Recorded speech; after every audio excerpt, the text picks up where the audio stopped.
Hello. Hello. আচ্ছা, কে বলছেন আপনি? আপনি কল করেছেন? আপনি জানেন না কাকে কল করেছেন?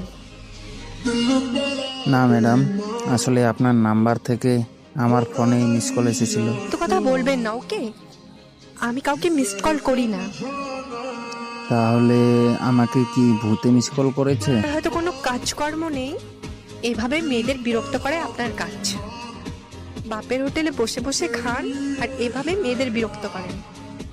এই যে ম্যাডাম, আপনি নিজেকে কি মনে করেন? হ্যাঁ, আপনি কি মহারানী ভিক্টোরিয়া নাকি লেডি ডায়না যে আপনাকে আমি বিনা কারণ ফোন করতে যাব? ভাবছো তো। একদম ফালতু কথা বলবেন না, ওকে? আমি ফালতু কথা বলছি না, ওকে? তাতে আপনার সাথে যে কথা বলে মনে হলো, তাতে বুঝলাম আপনি একটা ফুটো কলসি। কি ফুটো বলছি মানে? কি বলতে চান আপনি? মানে আপনার মাথায় ঘেলু নেই, সব ঘিলু ফুটো দিয়ে বেরিয়ে গেছে। আপনার মাথায় গোবর দিয়ে ভর্তি। সেখানে আলু চাষ করলে হয়তো ভালো ফলন পাওয়া যাবে। এত বড় সাহস! বেয়াদব কোথাকার! তুই কোন মায়ের ব্যাটারে?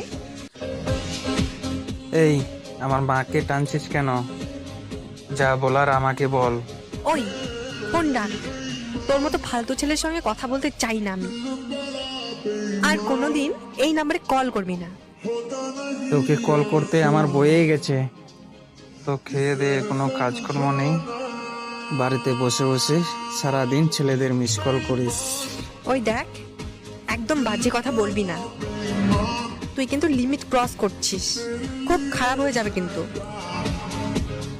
ইস, ওরে আমার ঝাঁসি রানী লক্ষ্মী ভাই রে, কি করবি তুই আমার?